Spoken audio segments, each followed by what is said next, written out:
Assalamualaikum Abang Andi, apa kabar? Semoga baik-baik saja ya. Ini ada lagi nih kisah yang mau saya kongsikan dan mau mohonkan sedikit pencerahannya daripada Abang Andi tentang perlatihan saya itu. Dalam ini saya mau ceritakan gimana ya, pokoknya dia bukan berlaku ketika saya menjalani pelatihan ya Bang Dia. Seperti yang pernah Abang Andi ceritakan, seandainya itu bila kita lagi dalam perlatihan itu ber-DN, dan itu apabila sudah sampai satu tempat yang gelap itu maknanya kita sudah berada di dalam kesadaran jiwa kan. Saya juga pernah melaluinya. Alhamdulillah ada penjelasan daripada Bang Andi yang di video YouTube sebelumnya. Saya paham, dan pernah juga tuh saya berada dalam keadaan itu, di hadapan saya itu saya lihat sosok tubuh saya. Jadi ya saya mengerti tentang itu. Kita berada dalam keadaan kesadaran jiwa kita itu sudah sepenuhnya masuklah kan. Tetapi yang kali ini ada satu yang pengalaman tuh agak beda tuh Bang Andi. Kisahnya begini, saya itu mau sholat isya, lagi kelewatan, lebih kurang jam 12 malam begitulah. Jadi sudah malam, anak-anak sudah lagi tidur. Niatnya itu mau meneruskan perlatihan, tapi jadi saya pun teringat itu perlatihan di dalam gelap itu kan. Sebelum ini juga saya pernah melakukan di dalam gelap lah, total 100% gelap itu. Tetapi di rumah saya itu nggak bisa 100% gelapnya, karena kiblat saya itu akan menghadap satu tingkap, dan akan ada satu cahaya yang bukan terang lah, itu malap-malap itu, dan masuk melalui tingkap itu lampu daripada jiran tetangga di belakang rumah itu kan. Jadi satu malam itu bila saya berniat gitu, saya pun matikan semua lampu di rumah. Langsung saya masuk bilik sholat itu, saya tutup pintunya, lalu saya matikan lampunya. Saya lihat gelap nih, 100% total gelap. Tapi kaki saya ini masih memijak nih kan. Saya cakap, barangkali lampu tetangga saya itu lagi rosak. Jadi dapatlah kan itu keadaan yang gelap 100% kan. Jadi saya pun teruskan sajalah dengan sholat isyanya itu. Di dalam sholat itu ya saya teruskan dengan sholat dalam keadaan yang gelap. Kita coba akan dapat itu khusyuk yang baik. Lalu saya bersolat lah. Saya nggak berapa pasti ya rakaat keberapa itu ya. Sewaktu sujud saya lagi terasa mau batuk loh. Terasa mau batuk tuh kuat kan. Jadi ya nggak bisa ditahan lagi ya, saya lepaskan juga batuknya sewaktu sujud itu. Tapi selepas batuk itu saya terlihat seperti ada samar-samar cahaya masuk. Jadi bila saya itu lagi eh, apa bangun bangun itu saya lihat sudah ada cahaya di hadapan saya. Cahaya di itu apa itu tingkap itu kan sudah ada, jendela itu sudah ada cahaya daripada lampu. Langsung saya, loh tadi kok gelap. Eh apa gimana tadi itu kan? Saya teruskan saja sholatnya dalam keadaan yang sudah hilang berpikir-pikir tentang kegelapan tadi kan. Eh, ya nggak adalah jawabannya, karena saya juga nggak tahu gimana apa bisa masuk ke dalam kesadaran jiwa itu bersama jasad-jasadnya.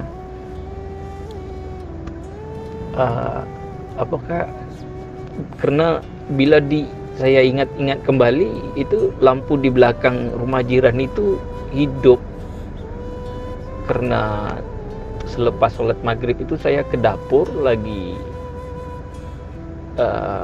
siapkan makan malam, itu memang hidup. Justru saya ya lagi bingung ini, apa bisakah dalam keadaan kita jasad itu kan berada dalam kesadaran jiwa, Bang Edi? Apa benar ataupun benda itu hanya sekadar halusinasi saya aja, ataupun ya mungkin lampu jiran saya itu mati dan dihidupkan kembali ya. Itu saja Bang Andi, insyaallah yang satu pengalaman ini agak yalah, nggak tahu lah saya mau meletakkan dia itu gimana, apa bisa apa nggak bisa ya. Insyaallah kalau ada penjelasannya saya dahulukan dengan terima kasih. Moga Bang Andi baik-baik saja, dikurniakan dengan Allah keberlimpahan rezeki dan kesehatan yang berlipat-lipat Bang Andi ya. InsyaAllah semoga kita semua selalu dalam lindungan dan rahmat Allah selalu, InsyaAllah.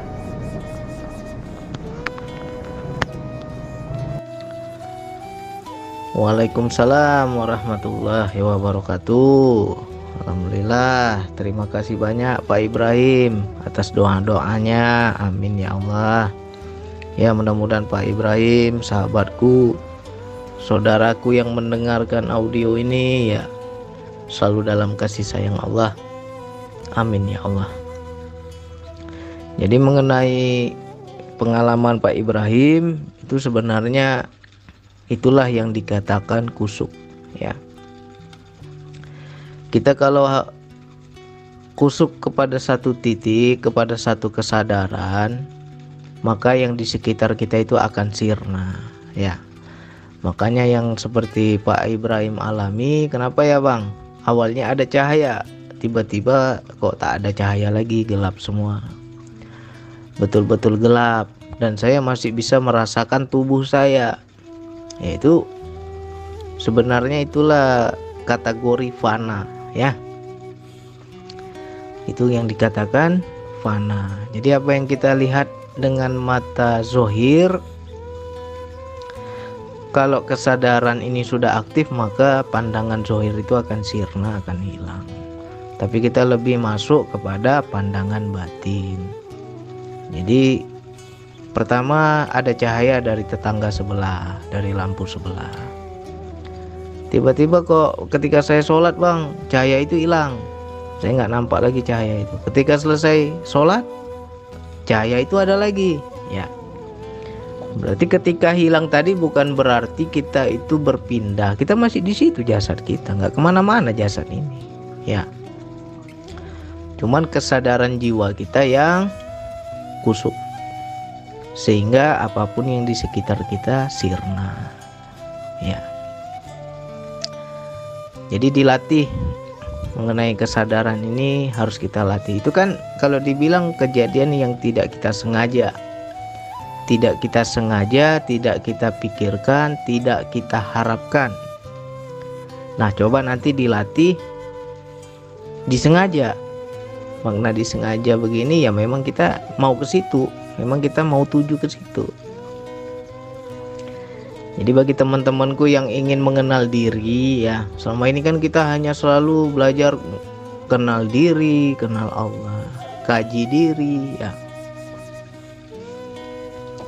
Tetapi sangat jarang orang memberikan metode atau tekniknya atau tata caranya ya. Sebenarnya mengenali diri itu banyak teknik, banyak cara. Sebatas apa? Sebatas yang simple ya, yang simple. Coba teman-teman dicoba ini videonya sudah ada sebelumnya, tapi kita ulang lagi nggak apa-apa. Lancarnya kaji karena diulang. Masuk ke sebuah ruangan yang kosong, maknanya ya ruangan yang betul-betul nggak ada orang lain, kita sendiri aja di ruangan itu. Tutup semua pintu, jendela, jangan ada setitik pun cahaya masuk di ruangan itu. Matikan lampu ya. Duduklah kita di tengah ruangan itu. Sudah duduk. Lalu buka mata kita, lihatlah di sekeliling.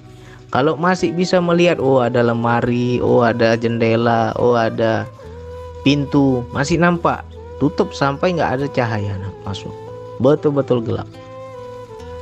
Nah kalau sudah gelap, barulah kita buka mata, kita lihat di sekeliling kita. Ini paling bagus ini kita itu berdiri. Tapi kalau teman-teman takut, lebih baik ya duduk aja, nggak usah berdiri, duduk aja, duduk bersila di tengah ruangan itu. Lihat di sekeliling kita dengan membuka mata. Apa yang terlihat, apa yang terpandang. Ya namanya nggak ada cahaya pasti nggak ada nampak apa-apa lah kan, kosong kan.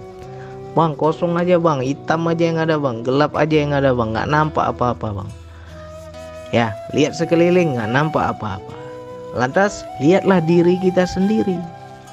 Lihat tangan kita, kaki kita, nggak nampak juga bang, kakiku, tanganku nggak nampak juga, badanku nggak nampak juga. Berarti kan bukan berarti diri kita nggak ada. Diri kita tetap ada. Kesadaran kita tetap merasakan bahwa ini tanganku masih ada, cuman aku nggak bisa lihat karena tidak ada cahaya. Ya, udah kan? Itu dengan mata terbuka. Lalu coba pejamkan mata, lihat lagi di sekeliling kita. Bang buka mata aja nggak nampak bang, apalagi pejam mata ya kan? Ya ini tekniknya ini untuk mengenal diri. Tutup mata, lihat di sekeliling kita, nggak nampak juga, nggak ada apa-apa bang, kosong aja, gelap aja bang. Lihat tangan kita, ya nggak nampak lah bang, namanya tutup mata ya kan, secara logika ya namanya tutup mata mana mungkin kita nampak. Tetapi kan bukan berarti tangan nggak ada kan, tangan kita tetap ada. Tetapi kita nggak nampak, tapi kita merasakan tangan kita ada. Itulah sejatinya diri. Itulah sejatinya kesadaran jiwa. Ya. Yang merasakan itulah diri, sebenar diri. Nah, itu coba dilatih. Melihat di luar nggak nampak. Melihat di sekeliling nggak nampak. Melihat diriku pun nggak nampak. Nggak ada apa-apa bang, kosong aja bang. Nah tapi di sini harus bersih, harus jernih. Jangan gara-gara gelap kita jadi takut. Nanti ada pula penampakan, nanti ada pula hantu blau, nanti ada pula setan. Jangan ke situ pikiran kita. Kalau pikiran udah ke situ ya datang dia. Ya setan tuh paling suka. Kalau kita udah berpikiran ke situ, kita membuka pintu kegoiban. Mereka akan datang. Makanya orang yang sering diganggu tuh orang yang penakut. Semakin takut, semakin dia ganggu. Ya, memang di situ rasa kita jadi peka. Kita di situ melihat dengan rasa, melihat dengan kesadaran. Aku melihat nggak ada bang apa-apa bang. Buka mata nggak nampak, tutup mata nggak nampak juga. Tetapi bukan berarti nggak ada. Itu yang dikatakan fana. Jadi yang selama ini orang bilang fana, seperti itulah fana. Bukan berarti nggak ada. Jadi kalau kita dalam berzikir nafas, dalam berspiritual, kita mencapai yang namanya tingkat fana. Ya, ketika yang wujud hanya Dia, sirnalah diriku. Ya, siapa yang mengenal diri akan mengenal Tuhannya. Siapa yang sudah kenal Tuhannya, maka sirnalah dirinya. Ya, bukan berarti diri itu nggak ada, tetap ada.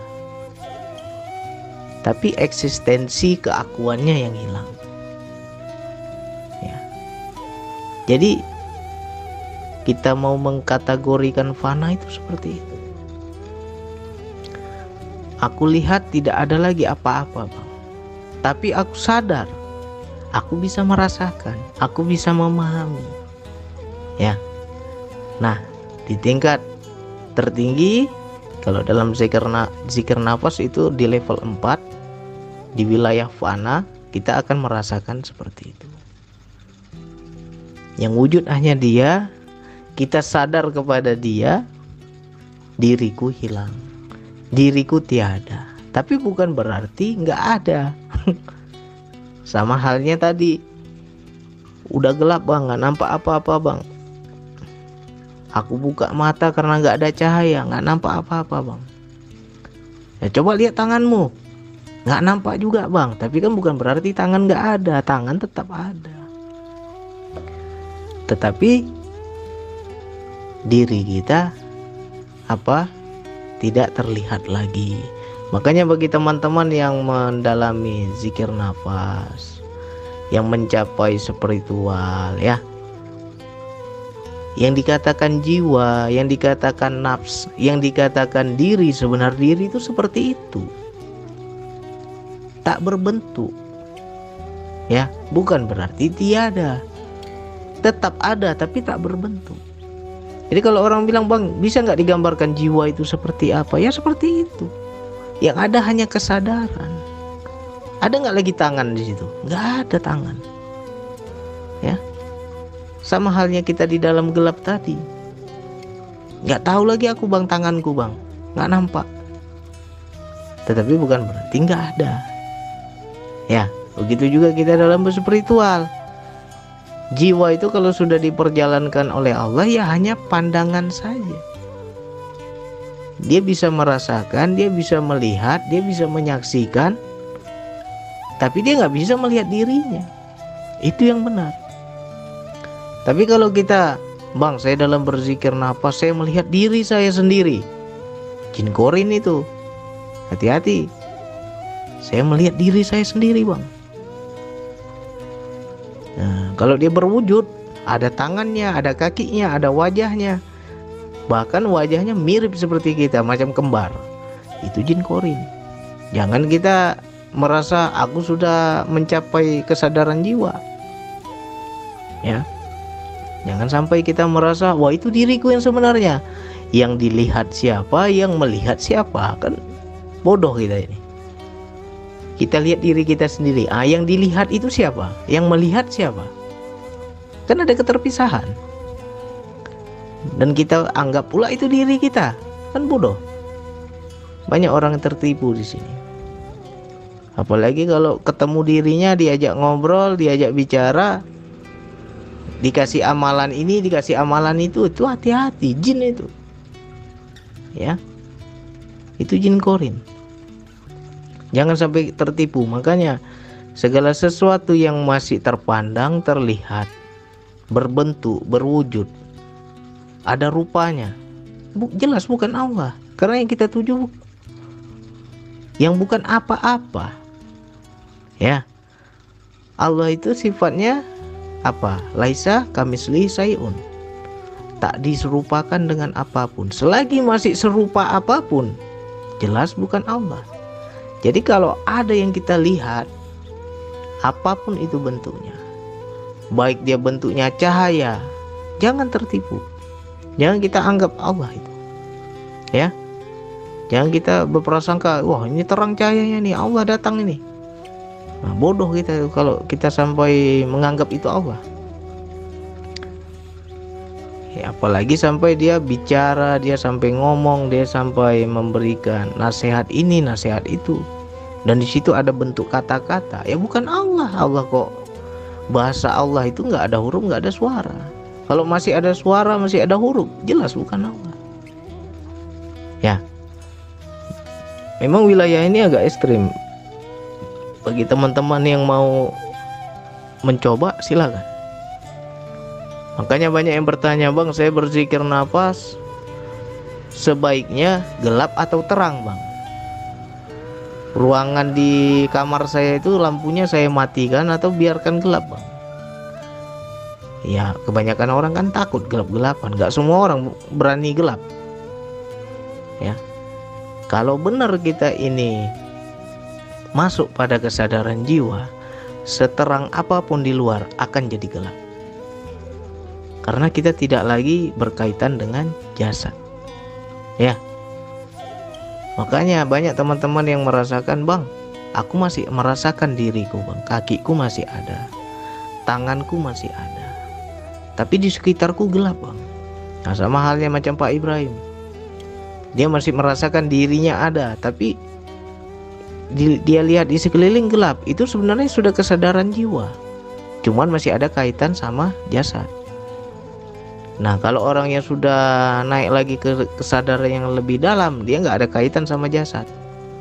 Nggak ada lagi tanganku mana, kakiku mana, nggak ada. Nggak tahu lagi dia dirinya, tapi kesadarannya ada.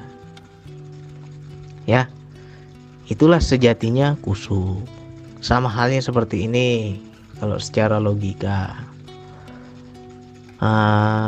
kita lagi sibuk main HP. Istri kita di sebelah kita ngajak ngobrol nih, tapi karena kita terlalu kusuk pada HP, apa yang istri ngomong padahal dia di samping kita nggak dengar.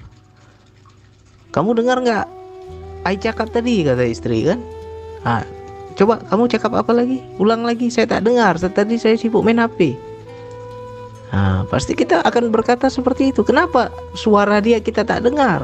Kenapa suara dia bisa hilang? Itulah sejatinya kusuk. Kita hanya fokus pada satu titik. Sama halnya seperti Pak Ibrahim. Saya biasanya lihat ada, Bang, cahaya masuk, Bang, dari tetangga sebelah. Tapi ketika saya sholat, cahaya itu hilang, Bang. Itu tandanya kita kusuk. Hilang dia. Sama halnya kalau orang fokus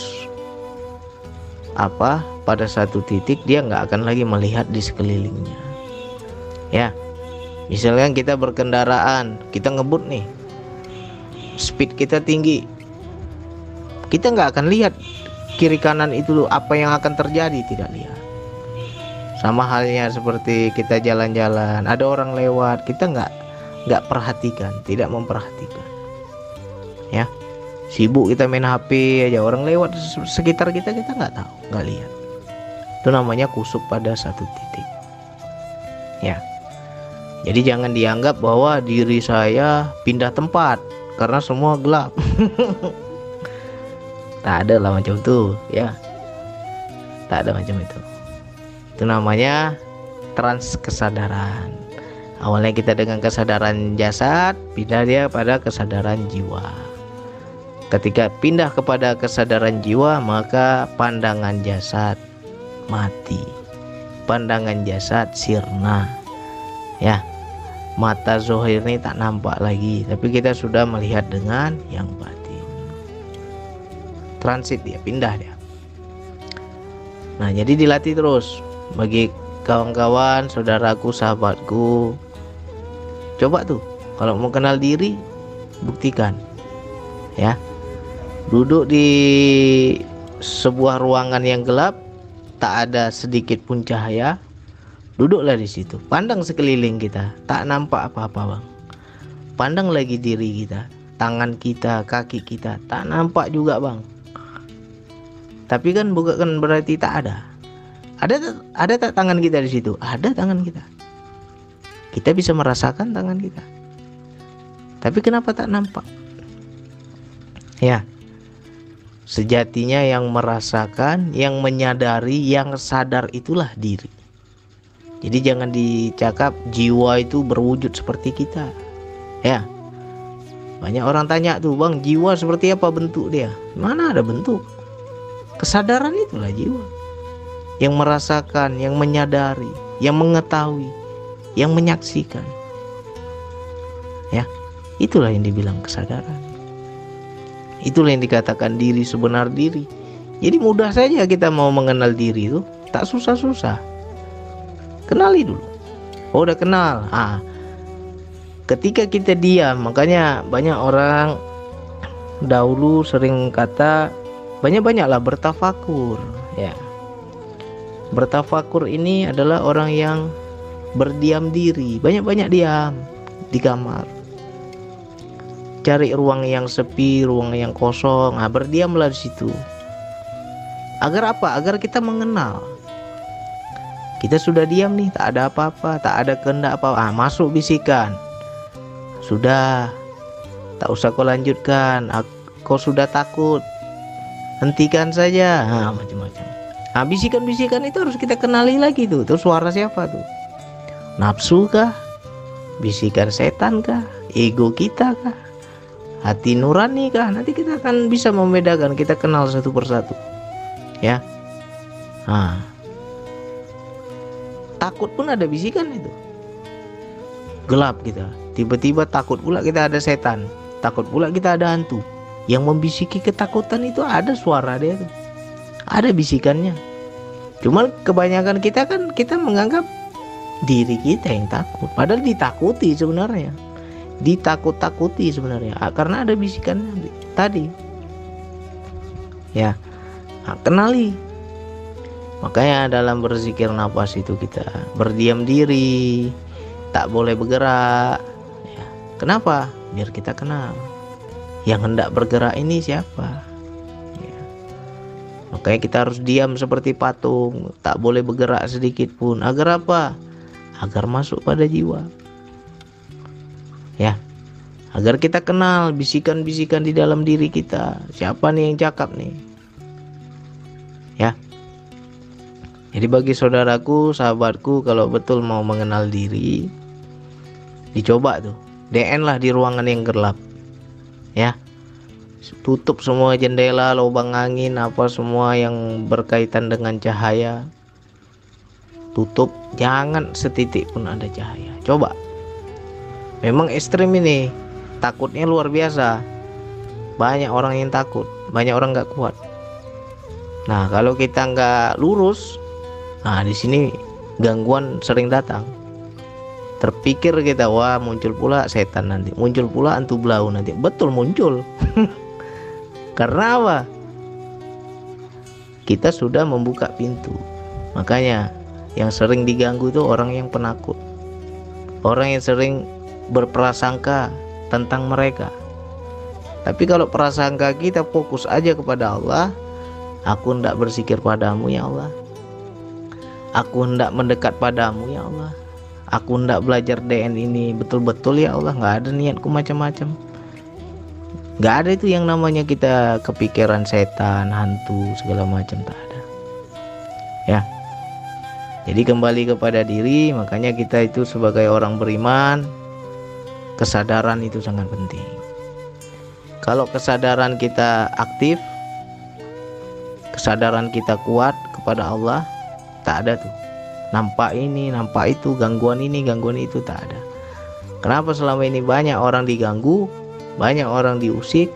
Karena apa? Mereka sendiri yang cari penyakit, mereka sendiri yang berpikiran ke situ. Ya. Jadi untuk Pak Ibrahim, semoga penjelasan saya ini terpahamkan, jadi ngerti. Yang Pak Ibrahim rasakan itu maknanya khusyuk, maknanya fokus pada satu titik, pada satu kesadaran, sehingga yang di sekitar kita jadi hilang, jadi sirna. Ya. Jadi dilatih terus, dikenali terus. Ya. Nanti sama seperti dalam DN. Makanya banyak teman-teman dalam DN itu merasakan seperti ruangan tadi yang saya bilang, berada di suatu ruangan yang gelap gulita, tak ada bawah, tak ada atas, tak ada kiri, tak ada kanan, hampa tanpa tepi, ya kan? Kosong aja, gelap aja. Ngapain aku di sini? Ya, banyak yang bingung tuh. Ngapain aku di sini nih? Nah, itulah sebenarnya diri itu. Kenali. Ya. Jadi mudah-mudahan nanti terpahamkan. Nah, bagi yang belum paham diulang-ulang. Praktekkan apa yang saya bilang. Insya Allah dapat nanti ilmunya. Ya. Karena wilayah ini wilayah penyaksian. Kalau hanya dengar cerita saja, dengar ceramah saja nggak akan paham. Harus menyaksikan sendiri, harus merasakan sendiri, baru paham. Ya. Hanya itu yang bisa saya sampaikan. Wassalamualaikum warahmatullahi wabarakatuh.